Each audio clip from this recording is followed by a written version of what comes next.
And now some fresh pickings from the political grapevine.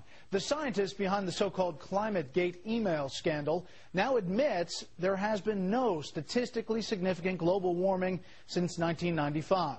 Professor Phil Jones also tells the BBC that scientists are unsure whether the medieval warm period was actually warmer than current temperatures.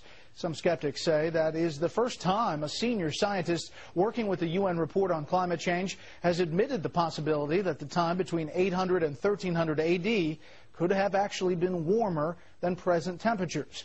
That would be a blow to global warming believers. Jones also admitted some of his weather data was not organized well enough, and that contributed to his refusal to share raw data with critics. But Jones maintains he's just a scientist doing a, quote, job, I have no agenda. Joe the Plumber, a.k.a. Samuel Wurzelbacher, isn't happy with the man who helped him gain notoriety during the 2008 presidential campaign.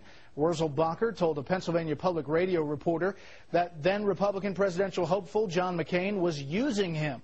Quote, I happened to be the face of middle Americans. It was a ploy.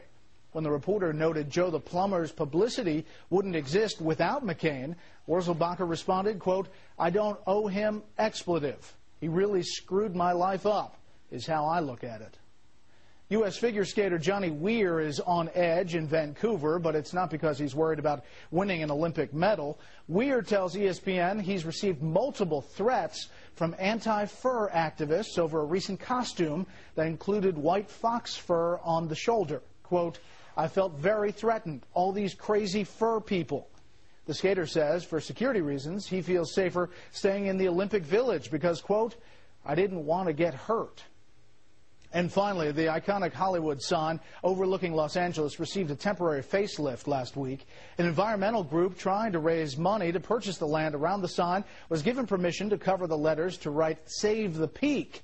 But by Thursday afternoon, only the first two letters were covered, so the Hollywood sign temporarily read Sallywood.